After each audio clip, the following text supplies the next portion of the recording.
Cyber fraud की घटनाएं लगातार बढ़ती जा रही हैं और जो साइबर जालसाज है ना, उनकी नजर आपके बैंक खातों पर, आपके जेब में पड़े कार्ड्स पर, आप पर है। क्योंकि अलग अलग तरीके से कभी डिजिटल अरेस्ट करके, कभी फ्रॉड का बहाना बताकर अलग अलग तरीके से आपसे पैसे खींचे जा रहे हैं और आपको समझ नहीं आ रहा, आप बहुत लेट समझ रहे हैं, जिसके चलते पैसे वापस भी नहीं आ पा रहे हैं। लेकिन हरियाणा के फरीदाबाद में जो घटना हुई है वो एक इंजीनियर के साथ हुई है। कैसे ये घटना घटी है, क्या हुआ है, सब आपको अब बताने जा रहे हैं। क्योंकि आपके लिए समझना जरूरी है कि कहीं आप साइबर फ्रॉड के जाल में तो नहीं फंस गए, कहीं आपके बैंक अकाउंट्स को खाली करने की तो नहीं तैयारी है। चलिए सबसे पहले खुलासा ये करेंगे कि क्या हुआ है, ये हरियाणा का फरीदाबाद का मामला क्या है। क्योंकि एक इंजीनियर के साथ जो खुद कंप्यूटर साइंस किया, इस तरह की पढ़ाई करके आते हैं, उनके साथ इस तरह का फ्रॉड हो गया। कैसे डिजिटल अरेस्ट किया गया, क्या हुआ है, पूरी जानकारी आपके सामने रखने जा रहे हैं। चलिए खबर पहले आपको बताते हैं।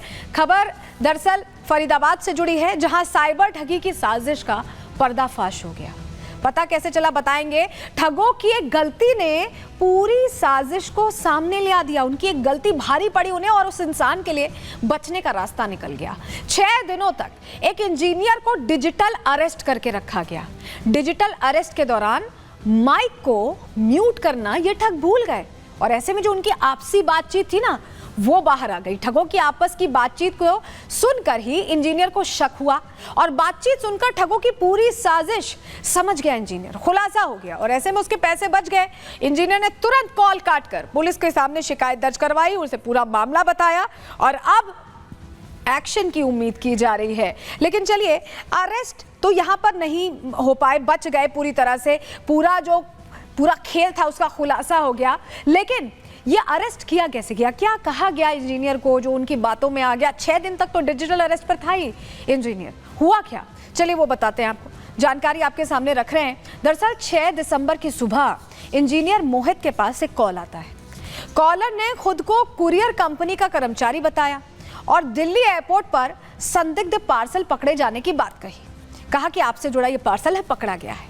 संदिग्ध पार्सल में ड्रग्स, पासपोर्ट और $500 की बात कही। अब ड्रग्स कनेक्शन आप समझ रहे हैं कि कोई भी इंसान ऐसे सुनेगा घबरा जाएगा, डर जाएगा। शायद इंजीनियर का भी पहला रिएक्शन मोहित का यही रहा होगा। दावा किया कि पार्सल उनके आधार कार्ड नंबर से भेजा गया है। जो आपका यूनिक आइडेंटिफिकेशन नंबर होता है उसका जिक्र यहाँ पर आ गया। इसी बीच ठग ने कॉल को अपने एक साथी को ट्रांसफर कर दिया। ये बोलकर दूसरे ठग ने मोहित को कोर्ट में गवाही देने की बात कही। जो कॉल ट्रांसफर हुआ उसमें गवाही देने की बात कही गई और इसी तरह मोहित फंस गया। मोहित फंसा तो उसे लगा कि अब वो क्या करे। 6 दिन तक डिजिटल अरेस्ट में वो रहा और उसी में फंसा रहा। लेकिन आप समझिए, ये जो खेल है ये बार बार खेला जाता है और कई बार सामने आ चुका है। पूरा जो जाल बिछाया जाता है वो आपको विश्वास दिला देता है कि वाकई आप किसी बड़े कानूनी अड़चन में या किसी बड़ी कानूनी गड़बड़ी में फंसने वाले हैं, आपको पता नहीं क्या सजा होगी, इस तरह की भावना पैदा कर दी जाती है। सुनिए मोहित की पूरी कहानी, पहले आपको रिपोर्ट के जरिए बता रहे हैं।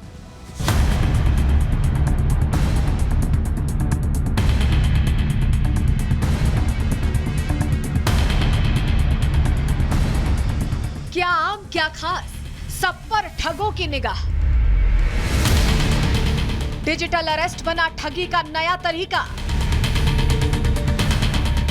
साइबर ठगों से रहिए सावधान, नहीं तो हो जाओगे कंगाल। ये बात इसलिए क्योंकि देश में लगातार ऐसे मामलों की संख्या बढ़ रही है।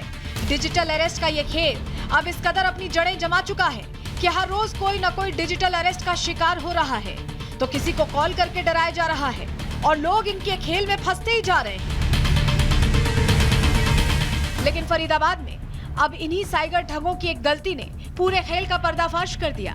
दरअसल सेक्टर 55 हाउसिंग बोर्ड कॉलोनी में रहने वाले इंजीनियर को 6 दिसंबर की सुबह कुरियर कंपनी के नाम से विदेशी नंबर से कॉल आया। इस दौरान ठगों ने एयरपोर्ट पर पार्सल पकड़े जाने की बात कर डराने धमकाने की कोशिश की। पार्सल को उनके आधार कार्ड नंबर से जुड़ा हुआ बताया, जिससे इंजीनियर परेशान होकर ठगों के झांसे में आ गया। ठगों ने इंजीनियर से कहा कि आप अपना बयान वीडियो कॉल पर दर्ज कराओ। उसके बाद साइबर ठग ने वीडियो कॉल की, खुद को क्राइम ब्रांच और सीबीआई का अधिकारी बताया। पीड़ित से उसके आधार कार्ड और अन्य की जानकारी मांगी। वॉकी टॉकी के जरिए पुलिस अधिकारी से बात कराने की बात कही। इसके बाद नकली पुलिस अधिकारी ने ठगी का शिकार हुए इंजीनियर को 4 अवैध तरीके से अकाउंट खुले होने की बात कही। आरोप लगाया कि इन अकाउंट्स के जरिए $1.8 मिलियन का ट्रांजैक्शन हो रखा है, जिसके लिए कानूनी कार्रवाई करते हुए अरेस्ट करना पड़ेगा। हालांकि 5 दिनों तक डिजिटल अरेस्ट रहने के बाद 12 दिसंबर की सुबह साइबर ठग ऐसी गलती कर बैठते हैं जिससे इंजीनियर इनके पूरे खेल को समझ जाता है और सीधे शिकायत पुलिस से करता है। दरअसल 12 दिसंबर की सुबह साइबर ठग बिना माइक म्यूट किए ही दूसरे लोगों को झांसे में फंसाने की बात कर रहे थे, जिससे इंजीनियर को शक हुआ और पूरे मामले का पर्दाफाश हो गया। फरीदाबाद से एक मामला निकल के सामने आया है, जहां पर मैकेनिकल इंजीनियर को साइबर ठगों ने अपने ठगी का शिकार बनाया। लगभग 6 दिनों तक उसे हाउस अरेस्ट करके उससे 3.46 लाख रुपए लूटे, लेकिन साइबर ठग अपना माइक म्यूट करना भूल जाते हैं और आपस में बात करने लगते हैं। इसी पर जो इंजीनियर होता है उसका दिमाग चकराता है और वो ये समझता है कि उसके साथ ठगी हो रही है। हालांकि ये कोई पहली बार नहीं है जब इस तरह का मामला सामने आया हो, लेकिन साइबर ठगों की ठगी का तरीका एक ही है, जिसको लेकर अगर आप जागरूक रहें तो इसका शिकार होने से बच सकते हैं। Bureau report, Republic Bharat. आपको जागरूक करने के लिए ही ये खबर हमने बताई है और चलिए अब आपको ये समझाते हैं कि किस तरह से ये फंसाते हैं, क्या क्या बताते हैं आपको। क्या कुरियर कहते हैं आपके नाम पर चला गया, आपके आधार नंबर से जुड़ा हुआ, फाइनेंशियल फ्रॉड की कोशिश करते हैं, पैसे की कार्ड्स की डिटेल्स मांगकर, मनी लॉन्ड्रिंग तक का आरोप लगा देते हैं। मतलब आप घबरा जाएं इस तरह की चीज़ें सुनकर। ट्रैफिकिंग का आरोप लगा देते हैं। ये वो आरोप है जिनके झांसे में आपको ये साइबर ठग फंसाते हैं। क्रिमिनल्स हैं ये, साइबर क्रिमिनल्स ये फंसाते हैं। झूठे आरोप हैं ये सारे, जो झूठे आरोप हैं ये आरोप लगाकर आपको डरा देते हैं और आप इस डर में शायद समझ नहीं पाते हैं कि ये क्या हो रहा है, क्या वाकई कुछ ऐसा है, और आप डर में इस तरह का कदम उठा लेते हैं जो उनको फायदा पहुंचा देता है। चलिए लेकिन आपको बताते हैं सीरीज क्या होती है, कैसे एक एक तरीके से ये प्लान करते हैं, क्या क्या ऑप्शंस यूज़ करते हैं, ये तो हमने आपको बताया। लेकिन अब ज़रा आप समझिए कि फ्रेमवर्क इनका कैसे होता है। चलिए जानकारी आपके सामने रख रहे हैं। देखिए साइबर ठग क्या करते हैं, डिजिटल अरेस्ट का पूरा सेटअप बनाते हैं। व्यक्ति के मोबाइल पर कॉल आता है, उसको अलग अलग बातें कहते हैं, फर्जी आरोप लगाकर। किस तरह के फर्जी आरोप लगाते हैं, झूठे आरोप, हम आपको बता चुके हैं। और उसके बाद पैसे की डिमांड करते हैं। ये जो पैसे की डिमांड है, इसके झांसे में आकर, डर में आकर आप पैसे की डिमांड पूरी करने लगते हैं। और देखिए यही होता है, पैसा आपके पास से सीधे सीधे निकल कर उनके पास चला जाता है, उनके अकाउंट भरने लगते हैं, आपका अकाउंट खाली होने लगता है। ये पूरा सेटअप का इनका फॉर्मूला होता है। लेकिन विश्वास दिलाने के लिए कई चीज़ें करते हैं। अगली बार आपके पास कॉल आए तो ज़रा आप इस जानकारी को सुनिएगा और उसके बाद उस हिसाब से काम करिएगा। चलिए आपको बताते हैं विश्वास दिलाने के लिए क्या क्या करते हैं ये।